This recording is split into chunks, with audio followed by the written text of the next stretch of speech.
Guest today is Syeda Henna Babar Ali. Henna belongs to one of the most prominent business families of Pakistan. Henna is the advisor of the Consumer Division of Packages Limited, and she is the chairperson of DIC Pakistan Limited. Henna is a graduate of University of Michigan, and she's a poetess. She's won several awards in poetry. She's won the Houghton Mifflin Best Poetry Award. She's won the Best English Poet Award from the Bolan Cultural Academy, and she's won the Fatma Jinnah Gold Medal. Henna has produced a vast variety of work in Urdu and English poetry. Welcome to the show, Henna. Thank you so much for having me here. We are delighted. Henna, I want to ask you, as a businesswoman, have you faced any obstacles in your career? Considering the perception of patriarchy and discrimination against women that we have all over the world. So what has been your experience? So my experience when I first joined the organization was that, here is an organization that offers a level playing field compared to other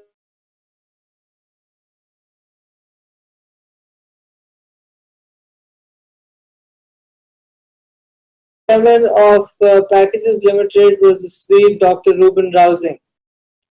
So from the very beginning, Packages in its core fundamentals has to take decisions by consensus, respect the gender balance, and in the 70s we started inducting women into the organization, which was extremely rare compared to other organizations in the country.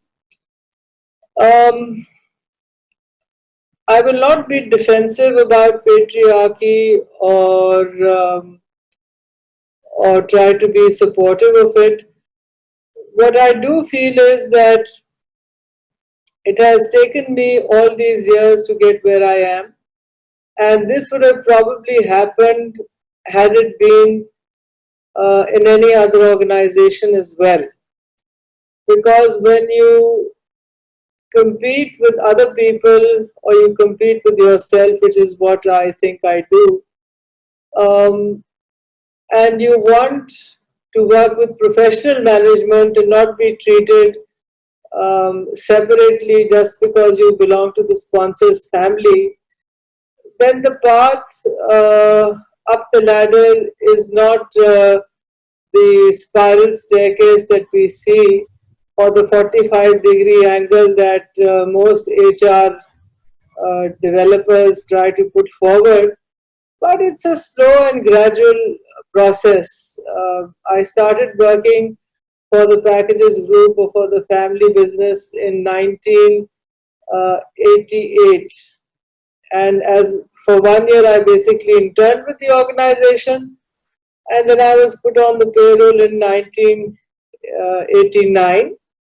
And like everybody else, I retired at 58 and now work on contract, even though I'm advisor to the Consumer Division and chairperson of Dynapon Inc. Like everybody else, I also have KPIs, targets that I need to meet. There are stretch targets, goals that have to be met, on which financial compensation is decided.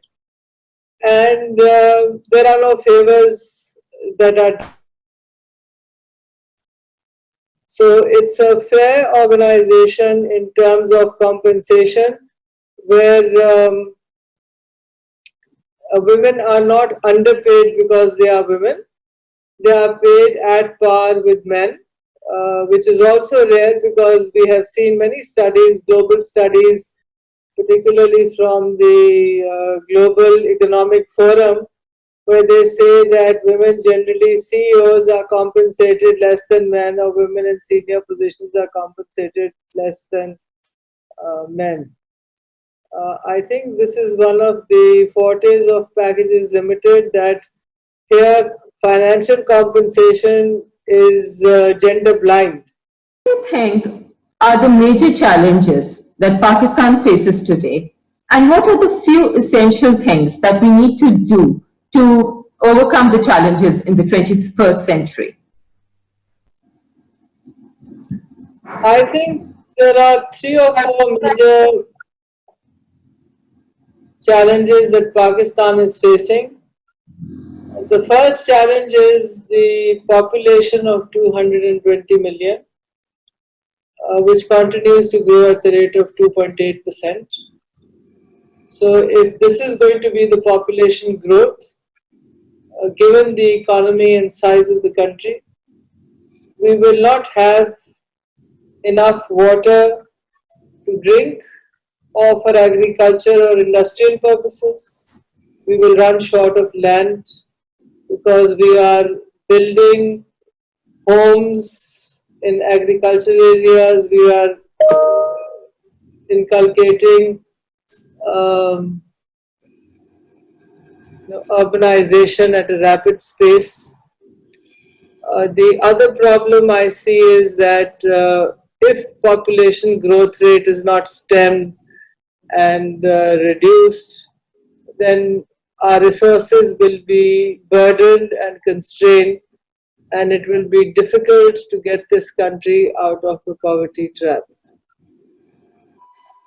The second most important issue that we have is lack of education. By education, I don't mean necessarily the degrees or the qualifications that you have by obtaining those degrees. It is life skills. It is the skill to analyze problems through critical thinking, the development of the human mind or the brain, and analytical skills which are very important in the 21st century. Going forward, I think it is very important for our youth to be gainfully employed. Gainfully employed means jobs that give them satisfaction, not just a livelihood. For that, we have technical training institutes like TAFTA, PVTC. People in the private sector are also trying to do something. I would like to encourage the youth that is unemployed is to get education. Online courses are available the world over these days, and government can spend some money on making these courses available to the youth, so that the youth get trained in education and become teachers for the future generations or for their peers themselves. This concept of education only being in a school and confined to bricks and mortar is not really the best foot forward in the 21st century. We have seen with the onset of the COVID pandemic that we are all having to use technology in ways that we had thought would happen 5 or 10 years down the road, but we all have been forced to do so in business, in our personal lives, and also in our social interaction. So going forward, the positive out of this would be is to use technology cost effectively to train teachers, to train people in jobs that will make them employable in the 21st century. Unfortunately, the skill set that we are developing in this country does not make people employable, so it is necessary to have the nexus between industry, education, and technical training, so that the industries that are developing in Pakistan or will develop in the future, whether they are agro-based or they are based on IT or they are based on real estate or agriculture or any other type of industry, they can specify that we need these trainings and we will employ these people. Another idea that I am quite interested in is to train the youth in nursing. because there is a global shortage of nurses today all over the world because of the aging population in developed countries. They are willing to give visas, they are willing to teach you the foreign language, and they are willing to pay those male and female nurses extremely well, provided they have the right certifications.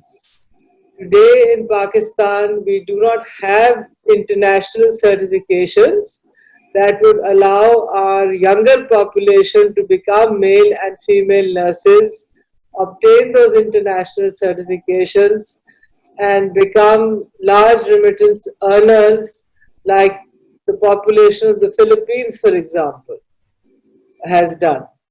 So that's the model, I think, that is another cost-effective model of training our youth and exporting them abroad to countries that would need the provision of male and female healthcare workers.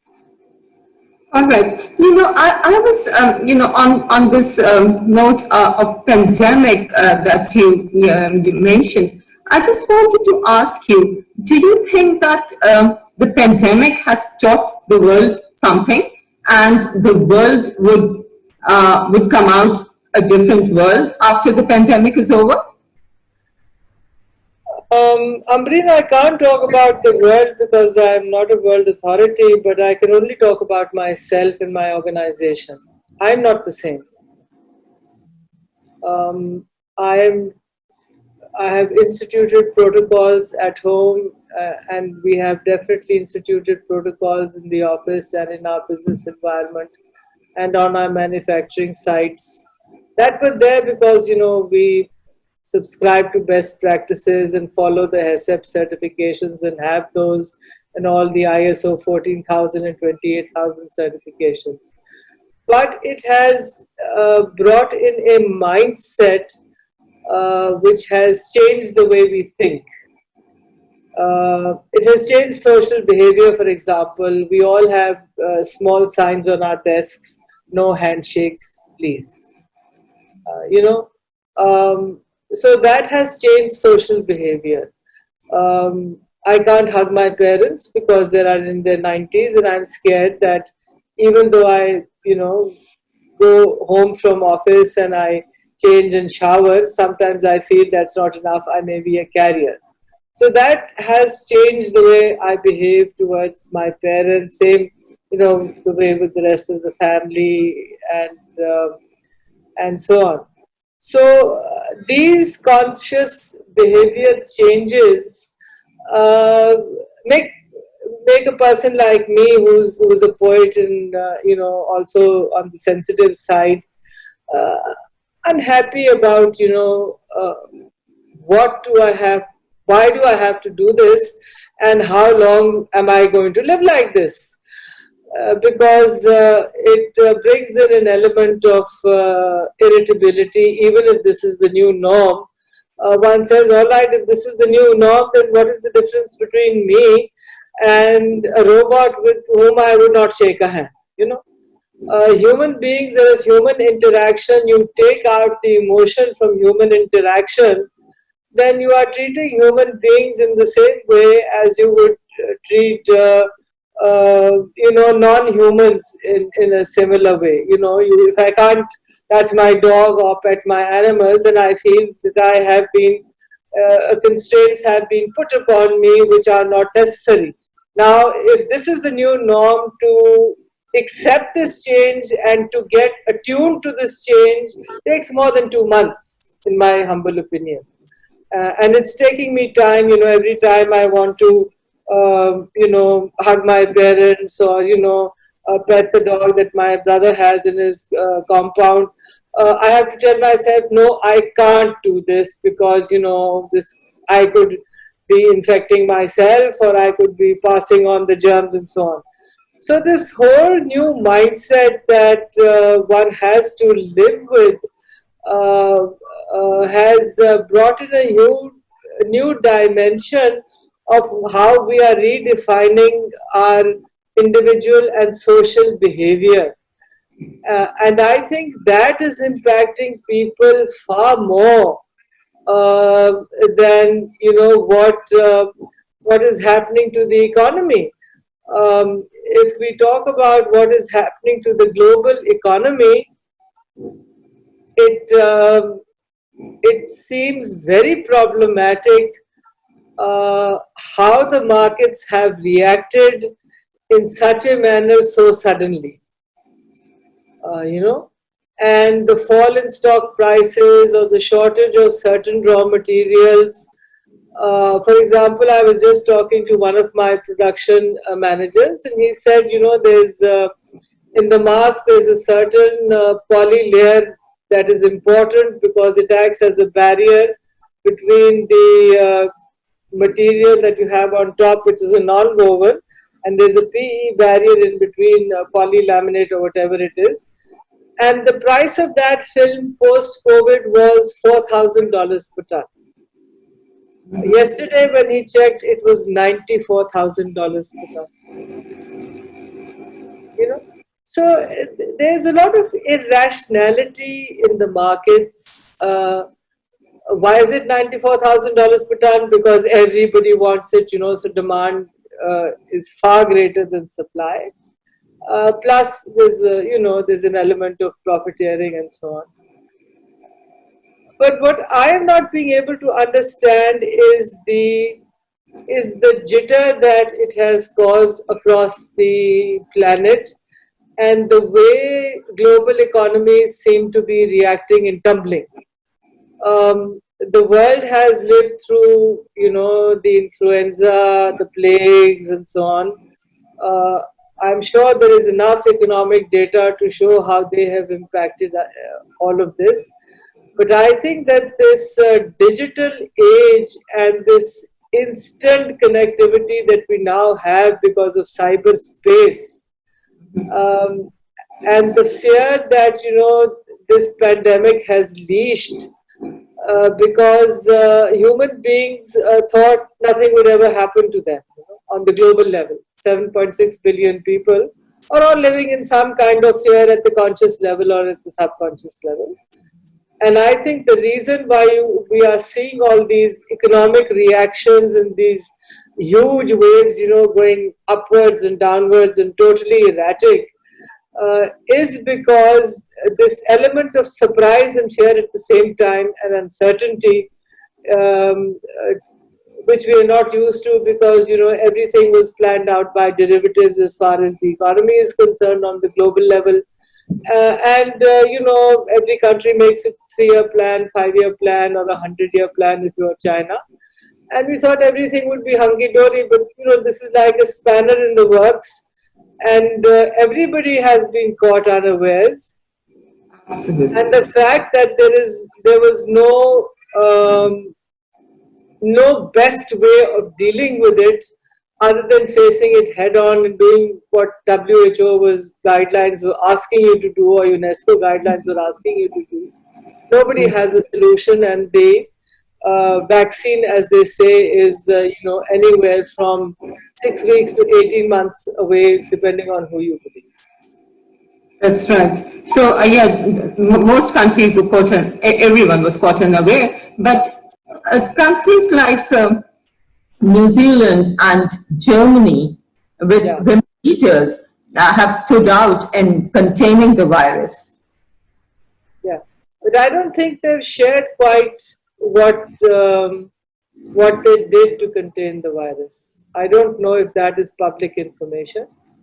I haven't seen it appear in the press. I'm not on social media, so I don't know if they put it out on social media.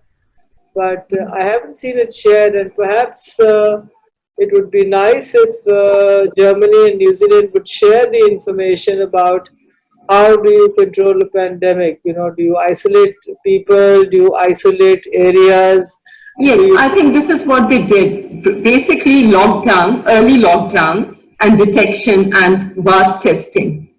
So I was just wondering, what do you think are the strengths of our society, since we are a very traditional society in many ways? What do you think are the strengths of our society that we can build upon to take us to the 21st century and become a modern country?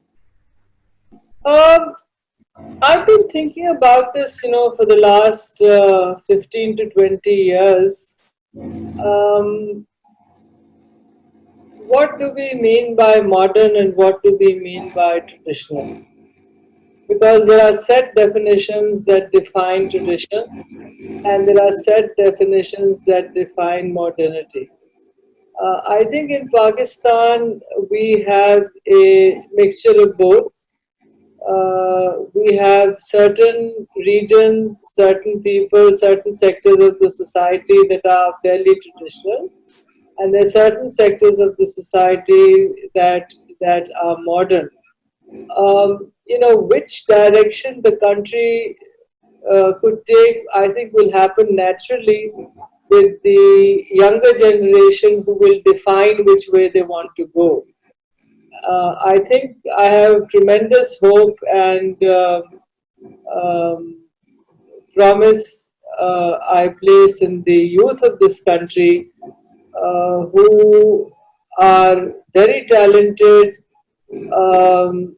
creative, when given the opportunity, they are as good as, students at MIT, Harvard, Cambridge, and Oxford.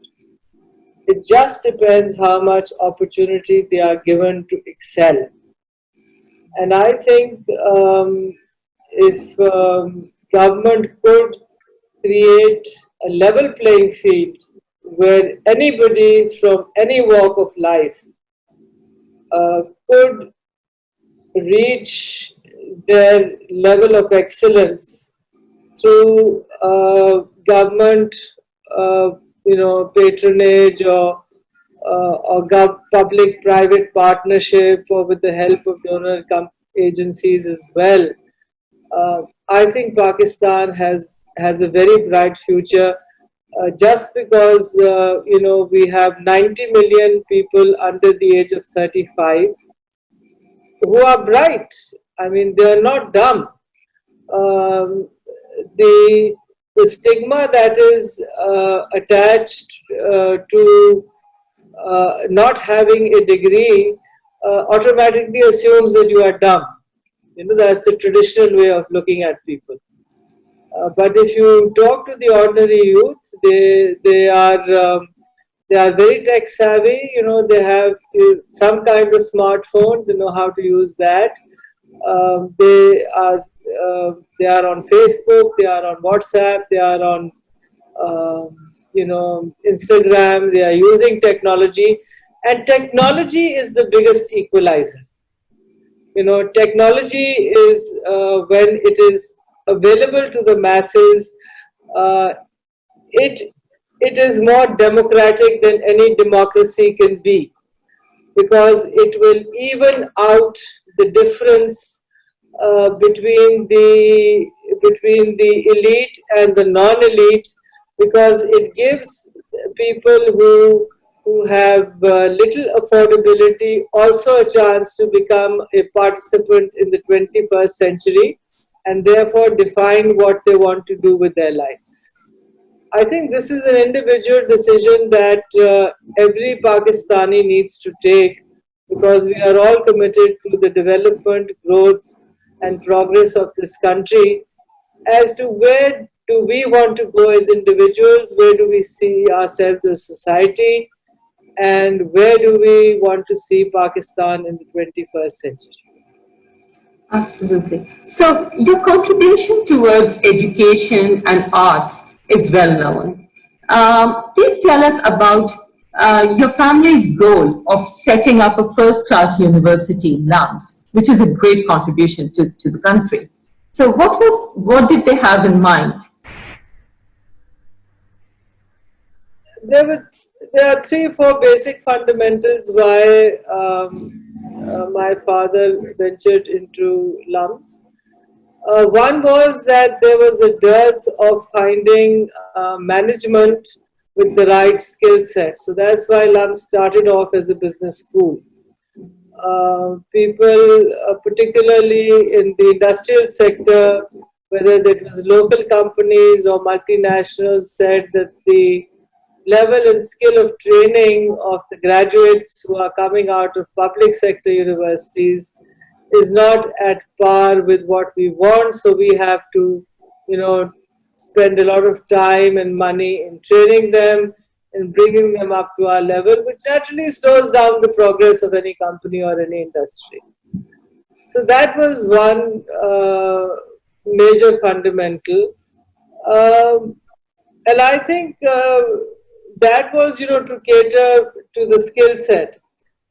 Then when, when it started expanding, it was basically to develop it as a center of excellence in the country and create a academic environment and space where students have the opportunity to excel irrespective of which socioeconomic strata they belong to.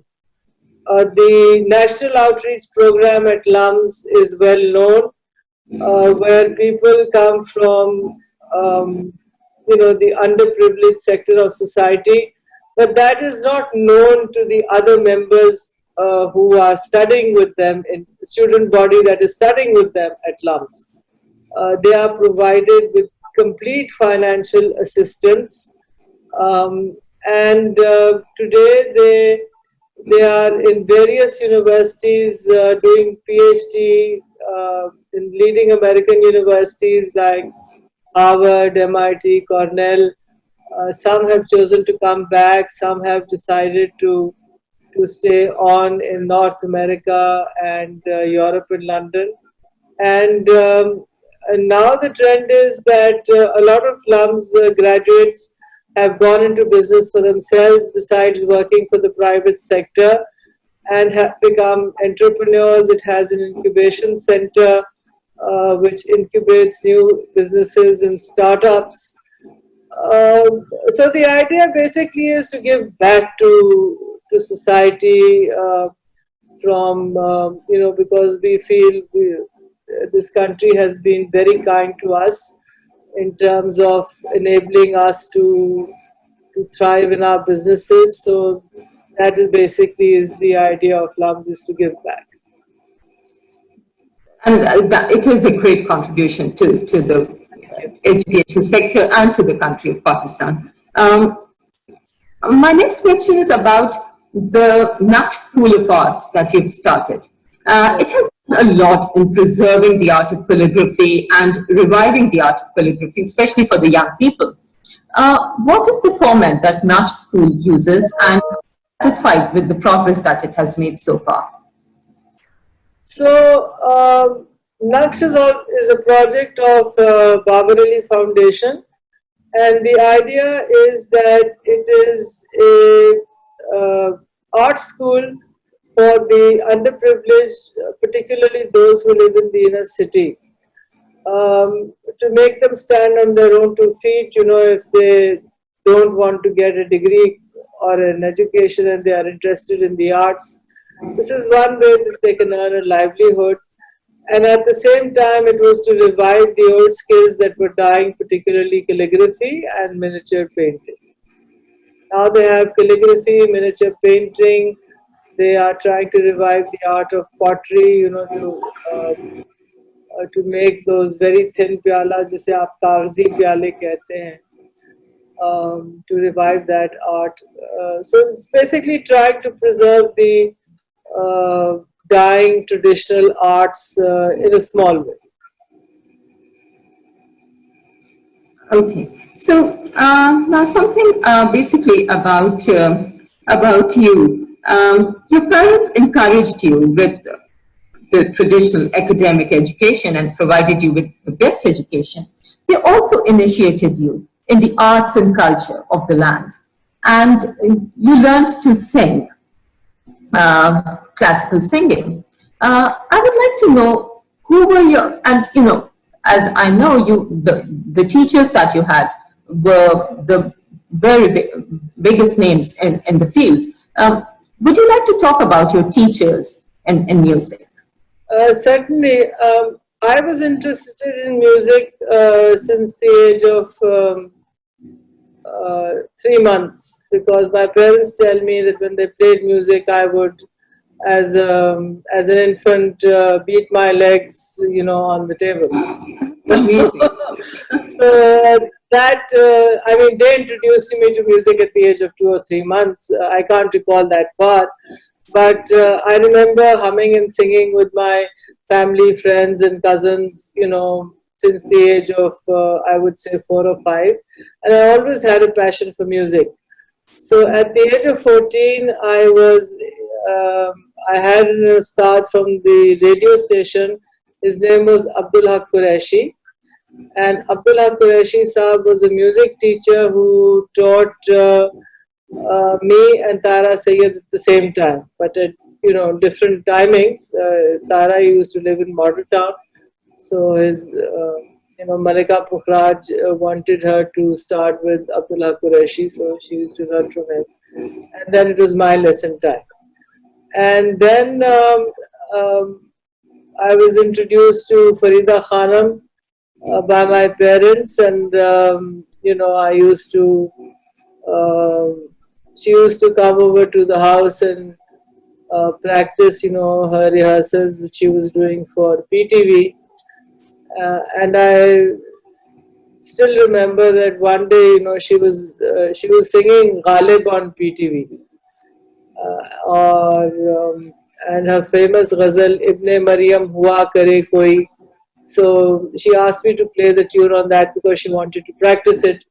So I made a certain intervention in the tune, and I said, Farida ji, agar aap is tarah se isko thoda sa aise kar de, to it sounds better.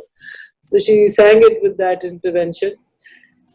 And then there was Nazim Ali Khan, but these were all intermittent lessons, nothing serious. I mean, I didn't sit down to train for 7 or 8 hours a day because I was more into academics and riding and tennis and swimming. So this was, just a hobby that kept coming along. And then I had the opportunity, I was introduced to Farida Khanam in 1970, and we're still friends. And I knew Madam Noor Jahan in 1972. I went to take her autograph and we became friends. And I suppose the most valuable lesson that Madam Noor Jahan taught me was, she never gave me vocal lessons, but she taught me how to understand music. And she said that, beta yaad rakhna, agar तुम्हारे दिमाग में music नहीं है ना, तो तुम 100 बंदों के या 1000 बंदों के ऑर्केस्ट्रा के साथ भी बेसुरी रहो. So music is important. It is important to have the music notation and the tunes in your head. And once music is in your head, you can sing without musical instruments with equal flair as you would with musical instruments. It's very important to understand music. That's absolutely right.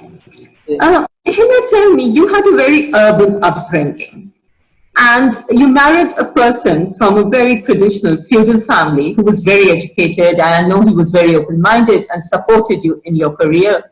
What is the mix today? If we see the urban and feudal mix in marriages, what are the dynamics in today's society of such relationships?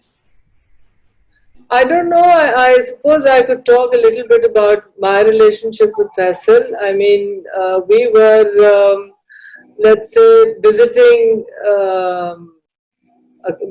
couple, because Faisal opted to live in the village because he was totally committed and dedicated to the progress and development of his community. In terms of education in particular, where he set up Imam College, and that is still running from his funds.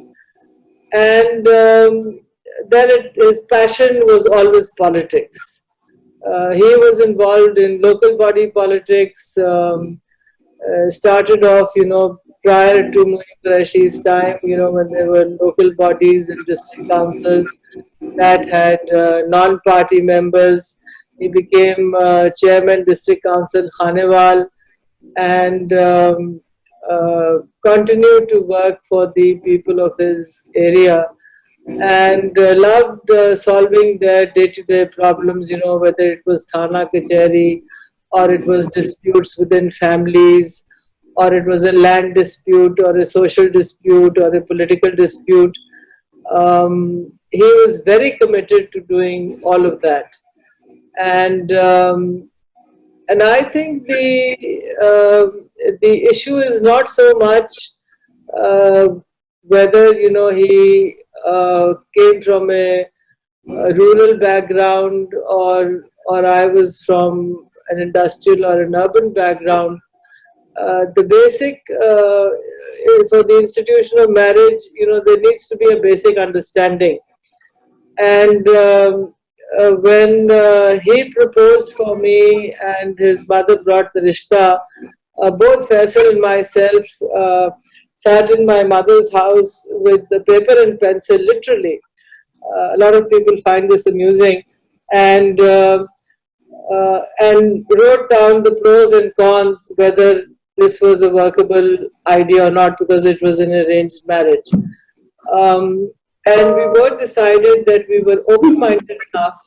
We were both educated in the United States, which enabled us to live a very Spartan life in the beginning. And both of us has a sense of fairness, compatibility, and understanding. So we said, all right, let's give it a shot. We think it will work. So that's how we got married. What a unique experience, story. And, we both had tremendous trust and faith in each other. I mean, he never once questioned, that I was working with men. He was never possessive, that I was talking to my colleagues or sitting in them with meetings. You have corporate dinners. They were invited to the house. Whether if Faisal was there, he was part of the dinner. But if he was not there, then those dinners happened without him being there and other family members being there from the business. So there was no element of distrust in us, and there was no hostility. I mean, my home was open to visitors, whether they were political or social, or people who knew him from the village. I did not build a dera like most people do, outside their house or in a certain portion of their house. I said, if somebody is your friend and they've come to see you, they have to be able to sit in my lounge. Otherwise, please don't invite them to the house and meet them somewhere else. That's so commendable. Yeah. So I had an open door policy for anybody who wanted to come to meet us. That's lovely. Henna, I want to know, you started writing poetry very early in life. Tell us about your interest in poetry. I started writing Urdu poetry at the age of 9. And I started reading poetry, at the age of 7, just because I was interested. And at that time, Feroz Sons used to print, small booklets with poetry couplets from each poet. And I still have some of them. Sauda, Daag, Dard, Mir, Ghalib, Iqbal, and it went on.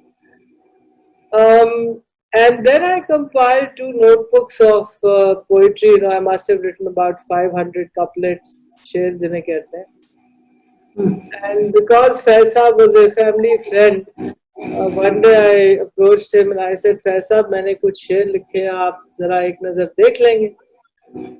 तो फैसल ने कहा, अच्छा छोड़ जाओ, मैं देख लूँगा 15 दिन बाद.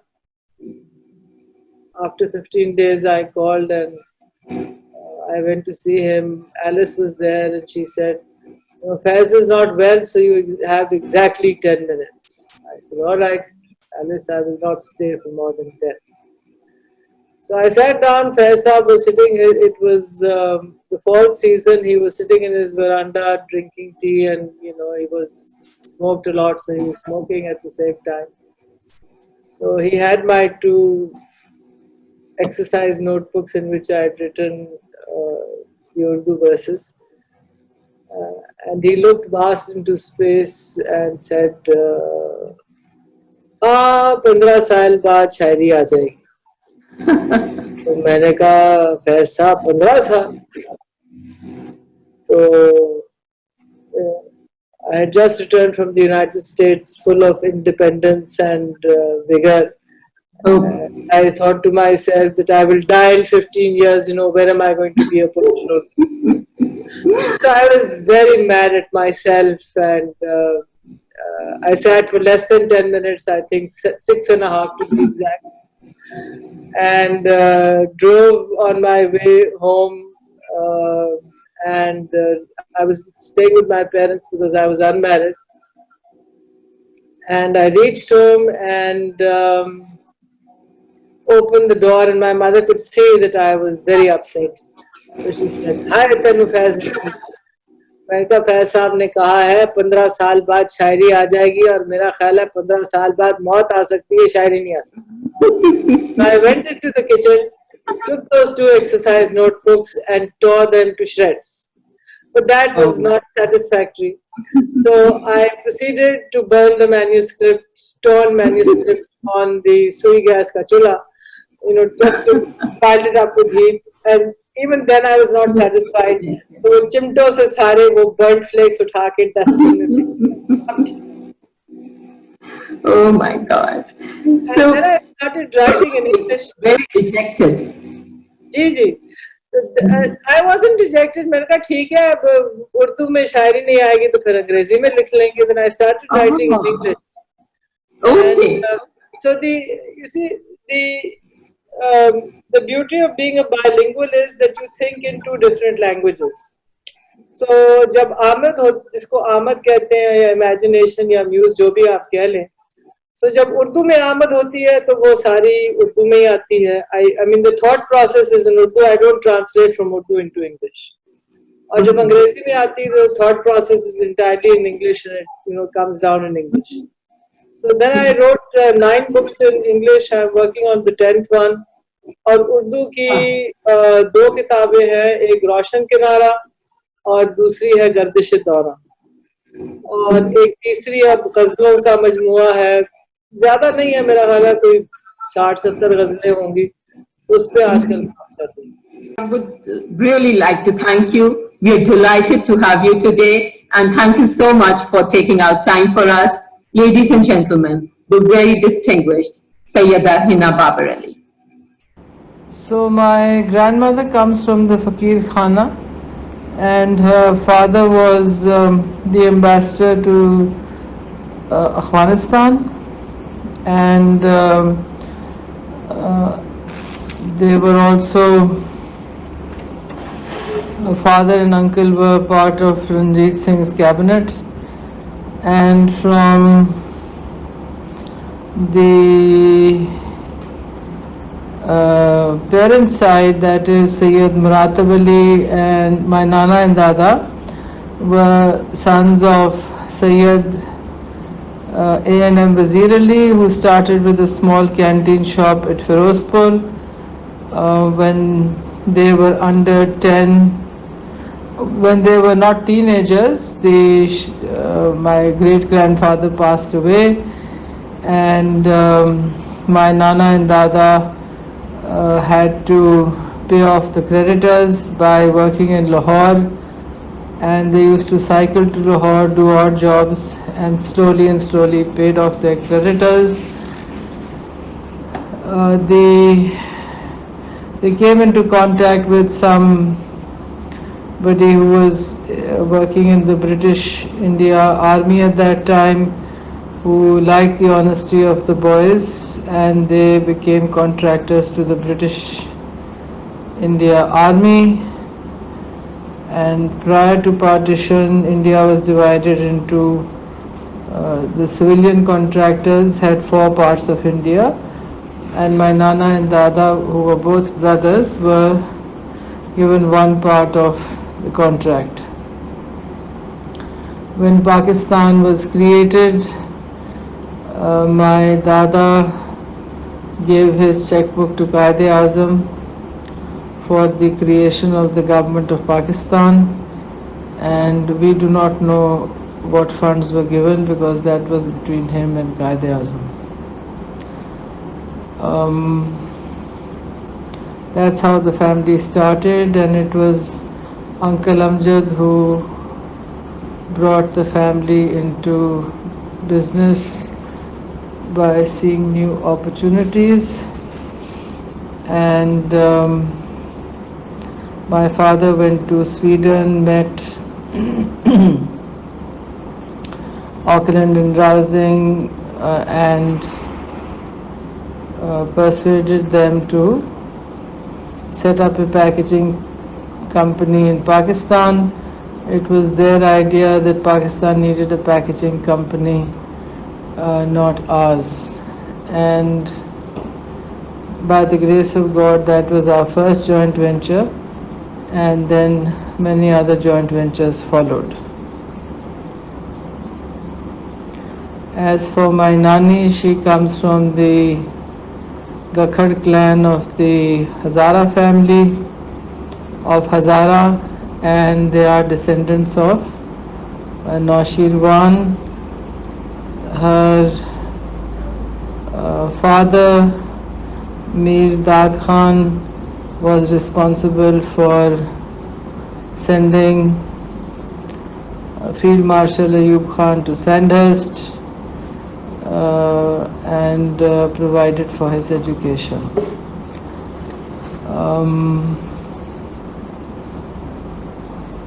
And I'm heavily influenced by my Nani and my Dadi in my value system, ethics and morality, because I was fortunate enough to have the influence of both in my lives. My Nana passed away much earlier in 1942, and my Dada passed away when I was only in class 2 at the convent. Bye.